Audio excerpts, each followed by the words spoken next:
Paul gripped Brenda's hand across the polished oak of the diner table, his eyes, colder than Lake Michigan in March, locking onto mine. "Brenda's moving in next week, Sarah," he announced, a slight lift at the corner of his mouth. My breath hitched. Frank, his business partner, cleared his throat into his untouched coffee. Paul finally looked away, shaking his head. "You're just not enough anymore." The mornings in our small ranch house in Parma always started the same. Coffee brewed, the newspaper unfolded, but the silence between Paul and me grew thicker with each passing week. He left for the lumber yard before me, his goodbye a mumbled sound directed at the back door. I'd watch his pickup truck pull out of the driveway, the gravel crunching, and then the quiet would settle, heavy and long. I found myself spending more time in the garden, pruning rose bushes, my thoughts a constant hum of what our life had become. Paul's work kept him outlay mom, he said, chasing new accounts, but the hours stretched and his explanations grew thinner. He stopped asking about my day, and I stopped offering. The dreams I'd once held, the small trips we planned, the comfortable evenings by the television, they all felt distant, like photos in an old album. The first real crack appeared as a charge on our joint credit card statement. A florist in another town, $200, for an arrangement delivered to an address I didn't recognize. Paul brushed it off as a client gift, but the name on the receipt, Brenda, was not one he'd ever mentioned. Then came the small things, the misplaced items. A woman's silk scarf, not mine, found tucked under the passenger seat of his truck. He'd scoffed, claiming it must belong to one of Frank's office assistants.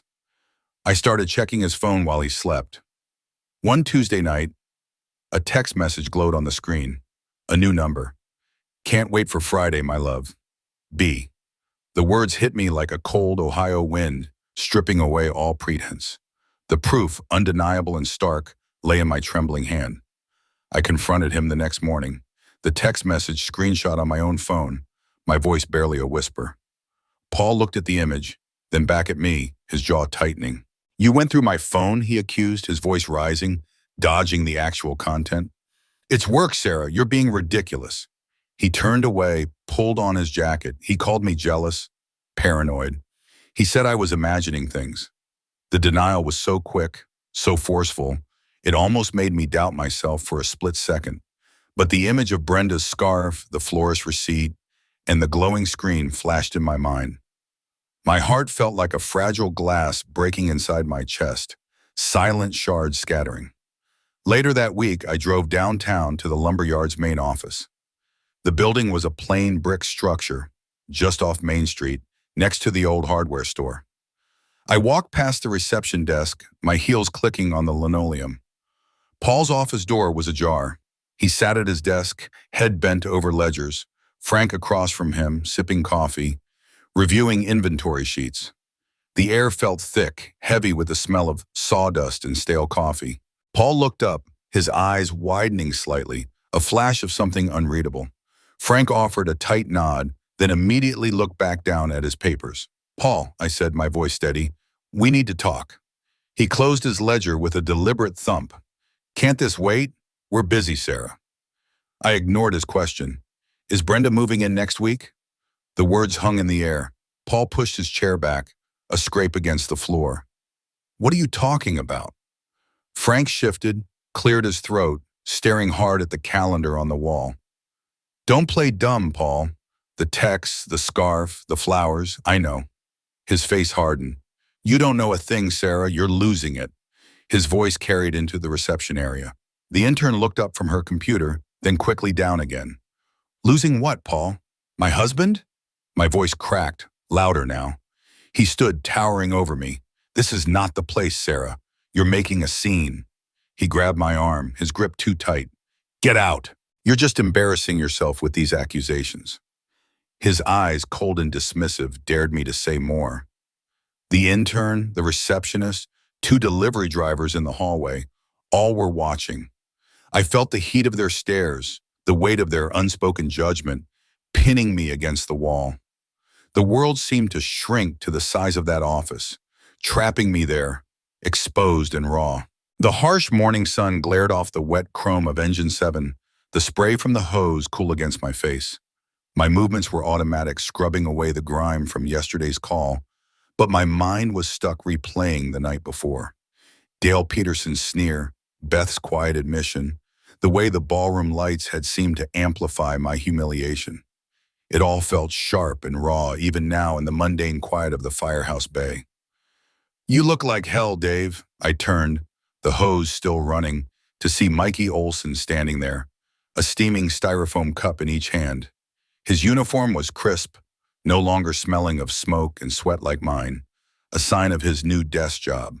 He held out one of the cups. "Black, right?" I nodded, taking it, the warmth a small comfort against the chill of the morning air. "Rough night," I managed, watching the water swirl down the drain. Mikey leaned against the engine's bumper, taking a slow sip. His gaze was steady, patient. We'd known each other since rookie school, had shared too many close calls to count. He knew how to listen. So I told him. Everything. The setup at the gala, Dale's smarmy smile, the way he'd talked down to me like I was some kind of hired help, a charity case. I recounted the whole story, from the forced pleasantries to Dale's thinly veiled insults about my profession. The sting of it still made my jaw clench.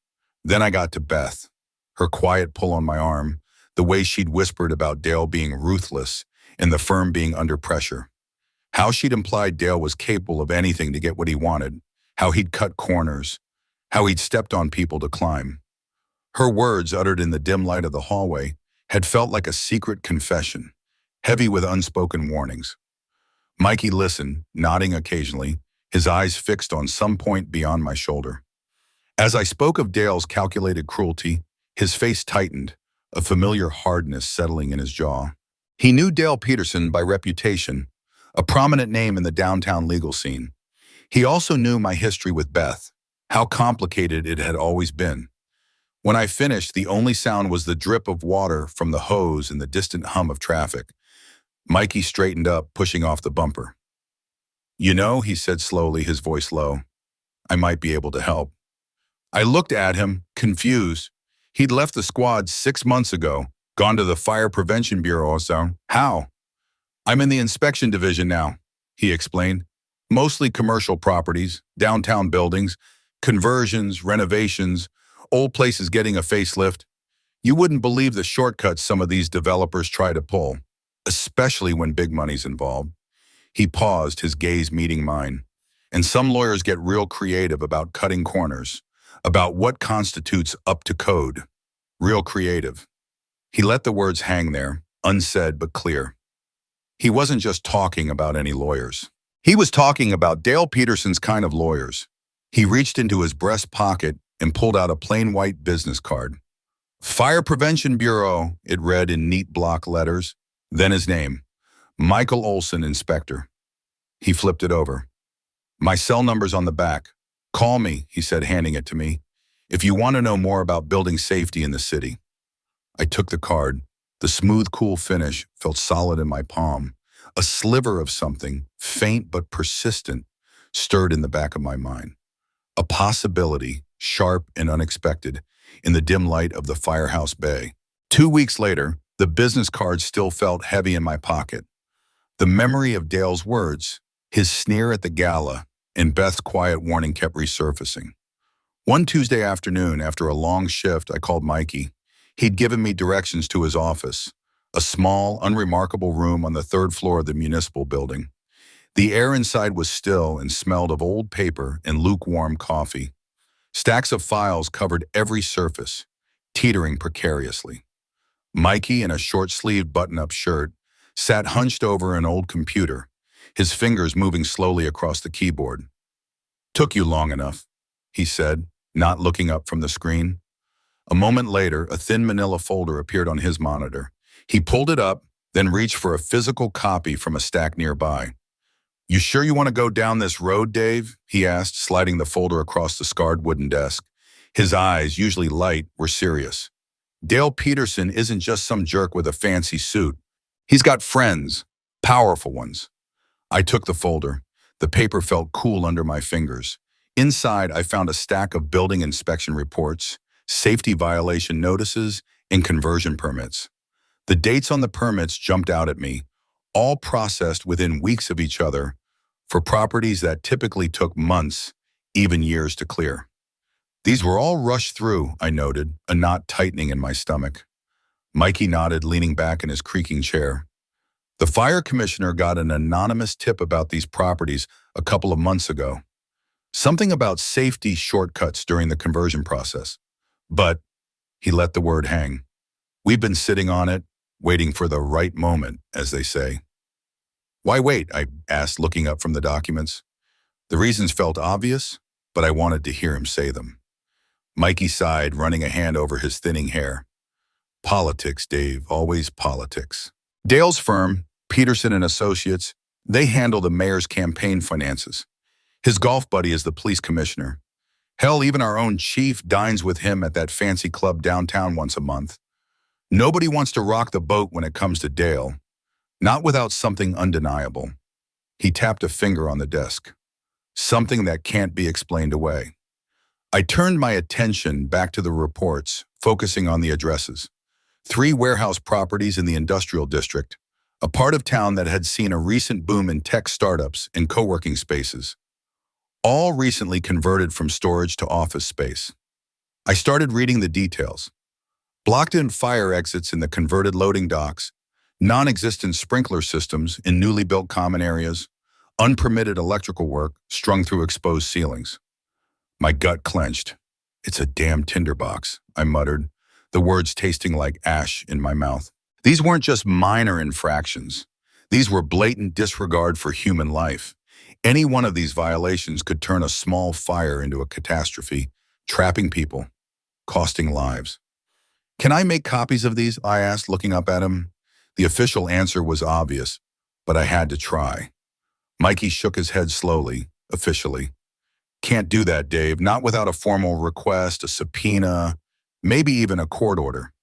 Too many eyes watching this particular file. He paused, a flicker of something knowing in his eyes. But, he added, his voice dropping slightly, if someone were to, say, leave a few photocopies lying around in the break room while I stepped out for a coffee, he trailed off, letting the implication hang in the air. He checked his wrist. I'm going to go grab a cup. My usual spot down the street. I'll be back in 15 minutes. He stood, walked to the door, and then paused, looking back at me. His expression was unreadable. Don't mess this up, Dave. Then he was gone, the door clicking shut, leaving me alone with the hum of the old computer and the damning files spread across the desk. That night, Beth came home later than usual. I heard the car pull into the driveway, then the soft click of the front door. I was in the kitchen, the photocopied files from Mikey spread across our chipped Formica table. Her footsteps were slow, heavier than normal. She walked into the kitchen, her shoulders slumped, her face blotchy and wet. They gave the Carfax account to Reynolds, she choked out, her voice barely a whisper before a sob broke free. 6 months. That's how long she'd poured herself into that account, working late, researching, strategizing. 6 months of her life gone, just like that. She sank into a chair, burying her face in her hands. Dale said it was about social positioning. Said the client might be uncomfortable with our marriage. With me being married to someone outside our social circle. Her voice was thick with a mix of anger and humiliation. I moved to her side, pulling up a chair, putting my arm around her shaking shoulders. My mind, which had been fixated on the stack of papers, now raced, connecting the dots. Dale's web of lies, his calculated cruelty, went deeper than just office politics and social snobbery. He wasn't just trying to hurt Beth. He was playing a much more dangerous game. Baby, I said, my voice low, I need to tell you something. I led her to the kitchen table, the scattered papers, a stark contrast to the usual dinner setting. I picked up the stack, revealing the inspection reports, the grainy photographs of blocked fire exits, the schematics of missing sprinkler systems. Then I showed her the emails Mikey had copied, snippets from interdepartmental memos discussing expedited approvals and minor variances for the very same properties. He's not just a jerk, Beth, I explained, my finger tracing a highlighted paragraph about unpermitted electrical work. He's actively endangering people. These buildings, I gestured to the list of addresses, These could kill hundreds if something goes wrong, if a fire starts. Beth, the lawyer, stopped sobbing. Her eyes, still red-rimmed, began to focus on the documents. The professional part of her brain, the one that analyzed contracts and precedents, kicked in. She picked up a report, her thumb running over the section detailing code violations. If I could prove he knew about these violations, she murmured, almost to herself. If I could prove he intentionally overlooked them, what would happen? I laid out the consequences, the way Mikey had for me. Criminal negligence, civil liability. The firm would drop him like a hot potato, loss of his license, possibly prison time. The words hung heavy in the air, cold and definitive. Beth put the papers down, her gaze hardening. We need more evidence, she concluded, her voice regaining some of its usual steel. We need something direct, something that ties him unequivocally to these decisions. And we need someone on the inside. A new thought seemed to spark in her eyes. I know someone, she said, her voice dropping. Jenny Lee. She's a junior associate. I mentored her for a while. She's sharp. Beth paused, considering. Jenny's been asking questions about some of Dale's real estate deals, particularly these warehouse conversions in Kensington. She found some strange paperwork, she told me a while back. LLCs registered to P.O. boxes, absent owners, cash transactions she couldn't trace. Said it all felt off. Where are these warehouses? I asked, a sudden jolt going through me. Beth picked up one of the reports I'd photocopied. 3 properties on Armingo Avenue, she confirmed, pointing to the address. All rush jobs, she said, pushed through by Dale personally. My pulse quickened, a drumbeat in my ears. Those are the same addresses in Mikey's files, I said, a shiver running down my spine. The pieces were starting to fit, not just a few stray details, but a whole rotten structure. Jenny told me Dale sometimes uses a shared login for some of his general firm emails, for when he's traveling, to give his assistants access. Beth continued, her eyes now distant, calculating.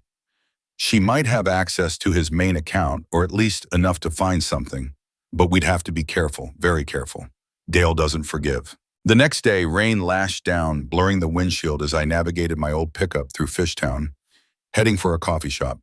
Susan Davis had called late last night, her voice hushed on the voicemail, asking to meet. She was Dale Peterson's former executive assistant, the one who'd quit without warning 6 months ago. Beth had mentioned her once, saying she'd left abruptly, personal reasons. I found Susan at a small table by the window, stirring her coffee. She looked tired, her eyes shadowed, but there was a quiet determination in her gaze.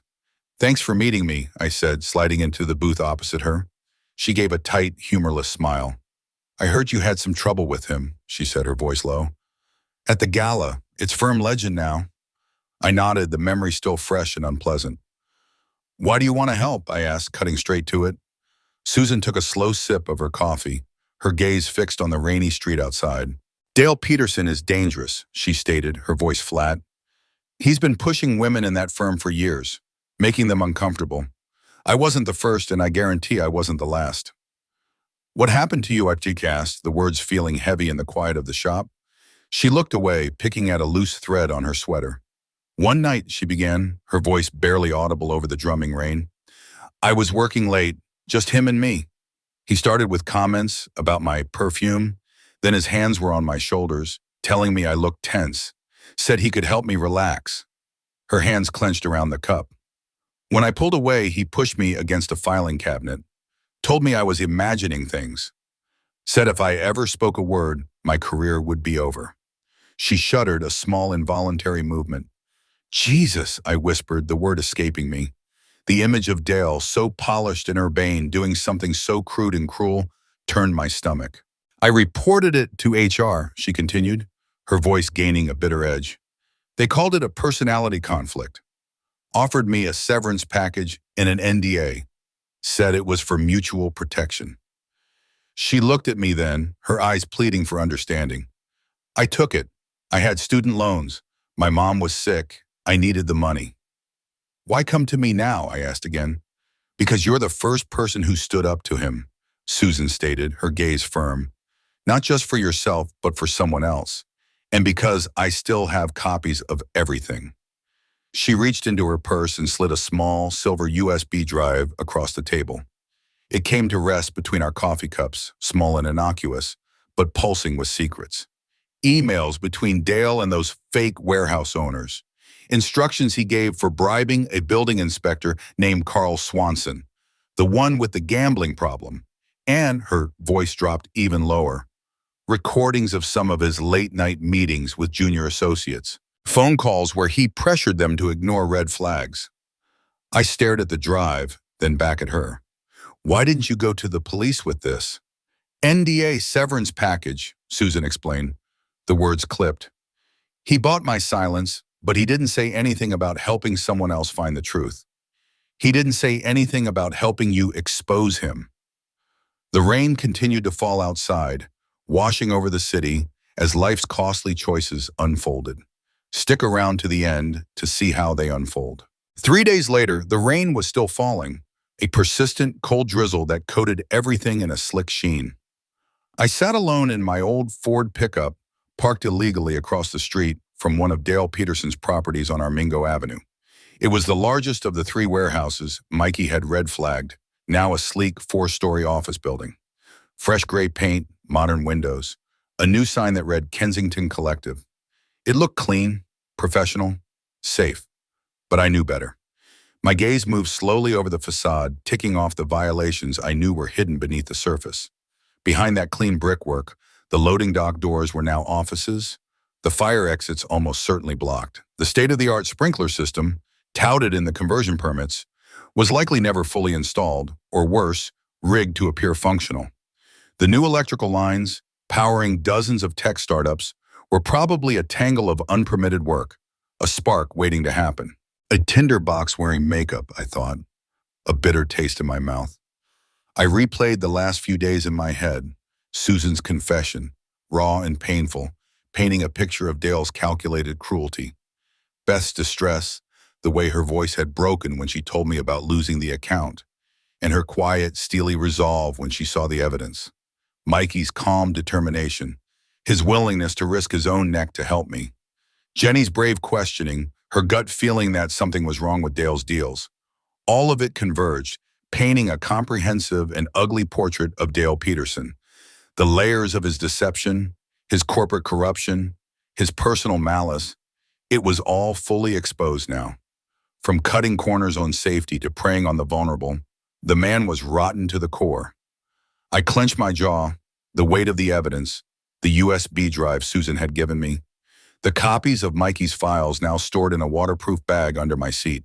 The impending confrontation with Dale, which had felt abstract days ago, was now solid and undeniable. It wouldn't just be about Beth or about me. It would be about every person who walked into that building, every life potentially at risk because of one man's greed and arrogance. Hundreds of innocent people, working, laughing, living their lives inside a fraud. The quiet hum of the rain on the roof of the truck, the steady thrum of the engine, filled the cab, amplifying the tension that tightened my chest. It felt like the calm before a storm, or perhaps the eerie silence before a fire explodes. Suddenly, my radio crackled to life, a familiar sound pulling me back to the world I understood, the world of immediate action, of alarms and sirens. Engine 7, respond to a reported gas leak, 1420 Elm Street. Engine 7. I took a deep breath, the decision firm in my mind. The fight was just beginning, and I was ready.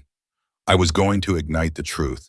The radio crackled again, more insistent this time, pulling me from the cold contemplation outside Dale's building. Engine 7, gas leak, 1420 Elm. Expedite. My hand went to the ignition. For an hour, the world narrowed to the smell of natural gas, the hiss of a faulty connection, the careful work of containing a threat. It was familiar, immediate, and for a short time, it pushed the complexities of Dale Peterson to the back of my mind. The old rhythms of my job offered a strange, grim comfort. Later that evening, the rain had settled into a steady drizzle. Beth and Mikey sat at our kitchen table, a single lamp casting a warm circle of light on the worn wood. The air felt thick, charged with unspoken expectation.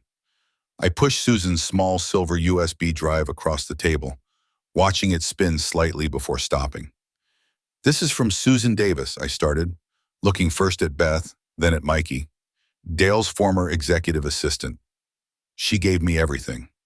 Beth picked up the drive, turning it over in her fingers. "Everything?" she asked, her voice low. "Emails between Dale and those shell companies he set up for the warehouses?" I explained. "Instructions for bribing a building inspector named Carl Swanson, and recordings of calls where he pressured junior associates to ignore red flags on other deals." Mikey leaned forward, his elbows on the table. "Carl Swanson," he said, a flicker of recognition in his eyes. "Yeah, I know Carl. Been around forever. Bad poker habit. Always thought he was a little too eager to sign off on things that seemed off." He shook his head slowly. "So that's how he was getting away with it." Beth had already plugged the USB into her laptop, her fingers flying across the keyboard. The screen glowed, displaying folders with names like Armingo Ave Project, Swanson Payments, HR Review. Her eyes scanned the file names, then clicked on a document. "These emails," she murmured, her voice tight. "They're direct. Instructions to use substandard materials to bypass final inspections. It's all here. The paper trail, the intent." She clicked on another file, an audio recording. Dale Peterson's voice filled the quiet kitchen, low and smooth, but with an underlying menace. "Look, I don't care what the building code says, Reynolds. The client wants this done by Friday.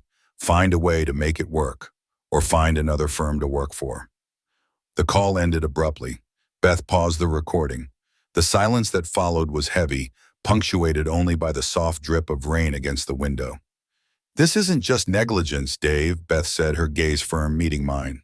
"This is conspiracy, racketeering, potentially, deliberate endangerment. The bribery alone, it's a federal offense." She looked at Mikey. "And your testimony combined with these reports, with Carl Swanson's admissions." She let the thought hang. "So what do we do?" I asked, the weight of the moment pressing down on me. There was no going back now. "We go to the district attorney," Beth stated, her voice calm, clear. "But we have to be strategic. Dale's connections are deep. We can't just walk in there with a USB drive and expect them to hand us a medal. He'll try to discredit us, discredit Susan, discredit Jenny. He'll play dirty. We need to present a case that's airtight," Mikey added. "Something they can't ignore. Something that hits him where it hurts the most. His reputation, his money, his freedom." Beth nodded. "I'll start compiling a formal report, cross-referencing everything with the fire inspection reports and city records. We'll build a timeline. I'll draft a complaint that covers every angle. We'll make sure there's enough here to demand a full investigation, not just a slap on the wrist. We'll make it impossible for them to sweep this under the rug." Her gaze was resolute. "This is going to be a fight, Dave, a hard one. He won't go down easy." The quiet determination in the room was palpable. The decision was made. The path forward was clear, though fraught with danger. We were in this now, all of us. The tinderbox was about to ignite, and we were holding the match. The following weeks were a blur. Beth's office lamp burned late into the night, a beacon in the quiet house. I helped where I could, cross-referencing addresses, sifting through public records for discrepancies in property ownership, trying to piece together the full scope of Dale's network of shell companies. Mikey, working quietly within the Fire Prevention Bureau, managed to get official confirmation of Carl Swanson's suspension, citing irregularities in inspection protocols. The pieces of the puzzle, once scattered and seemingly unconnected, now fit together with disturbing precision. We worked in silence mostly, the sheer volume of Dale Peterson's deceit and disregard for the law becoming more apparent with each new discovery. His pattern of bribery and endangerment wasn't limited to the Armingo Avenue warehouses. We found evidence of similar shortcuts and coerced approvals on other, smaller development projects across the city. It was an exhausting, silent battle of wills, a meticulous gathering of facts meant to stand against Dale's powerful influence. One Tuesday morning, damp and overcast, we walked into the district attorney's office. Beth, crisp in a dark suit, carried a thick binder. Mikey, dressed in civilian clothes, looked serious. I followed them, the weight of the moment pressing down on me. We were ushered into a stark conference room, a long, polished table dominating the space. Ms. Henderson, the prosecutor handling white-collar crime, was already there, a woman with sharp eyes and a reputation for quiet tenacity. She listened without interruption as Beth laid out the case, presenting the USB drive, the photocopied reports, the witness statements from Susan and, anonymously, from Jenny. Dale's voice, cold and dismissive, echoed briefly from the small speaker on Beth's laptop as she played the recording of him pressuring an associate. Henderson's expression remained unreadable, her gaze moving from the documents to each of us. Her questions were precise, probing. She acknowledged the depth of Dale's political connections, the difficulties we would face. "This won't be easy," she said, her voice flat. "He's well connected. They'll try to bury this." But the evidence was too overwhelming, too undeniable. The DA's office launched a full-scale investigation. It began quietly, a few subpoenas issued, records requested. Then, slowly, methodically, news of the investigation leaked. Whispers turned to rumors, rumors to hushed conversations among the city's elite. Dale Peterson's name, once synonymous with power and influence, began to be associated with suspicion and scandal. His clients started to pull away. His golf buddies stopped returning calls. The mayor's office, sensing the shift in the political winds, issued a statement condemning any acts of corruption that endanger our citizens. Beth watched it all, her face grim but satisfied. His world, built on lies and intimidation, was beginning to unravel, first subtly, then irrevocably. It wasn't the explosive confrontation I'd sometimes imagined, but a slow, cold reckoning, piece by painful piece. It was the Midwest way, quiet, relentless, and unforgiving. The investigation continued its slow, inexorable grind. More subpoenas were issued, records were seized. Carl Swanson, the inspector with the gambling problem, initially resisted, but faced with undeniable proof from Susan's drive and Mikey's meticulous files, he eventually cooperated, detailing the specific bribes Dale had paid. One by one, the walls around Dale Peterson began to crumble. His name, once spoken with a deference bordering on fear, was now uttered with a mix of disdain and pity. The mayor's office, eager to distance itself from the growing scandal, canceled all contracts with Peterson and Associates. His law partners, seeing the writing on the wall, pushed for his resignation, citing conduct unbecoming of a member of the bar. His polished world, built on quiet corruption and the exploitation of others, was collapsing. Beth, instead of facing professional ruin, found a new kind of respect. The Carfax account was long gone, but other firms, impressed by her integrity and the strength of the case she'd helped build, started reaching out. Mikey received a quiet commendation from the fire commissioner, a nod to his diligence that bypassed the usual political fanfare. Susan Davis, now free from the grip of her NDA, found a new administrative position at a nonprofit, her quiet courage finally recognized. Jenny Lee, the junior associate, stayed at the firm, becoming a vocal advocate for ethical practices from within. Our marriage, which had felt so fractured, began a slow, deliberate mending. The shared fight against Dale, the joint purpose, had forged a new understanding between Beth and me. It wasn't a sudden Hollywood reconciliation, but a steady Midwestern rebuilding, brick by quiet brick. The fire, once a threat to everything we had instead purified, revealing the true strength of what remained. The city, perhaps, learned a lesson too, about the cost of looking away. Dale Peterson's fall was a stark, cold reminder that even in the quietest corners, truth eventually finds its way to the surface.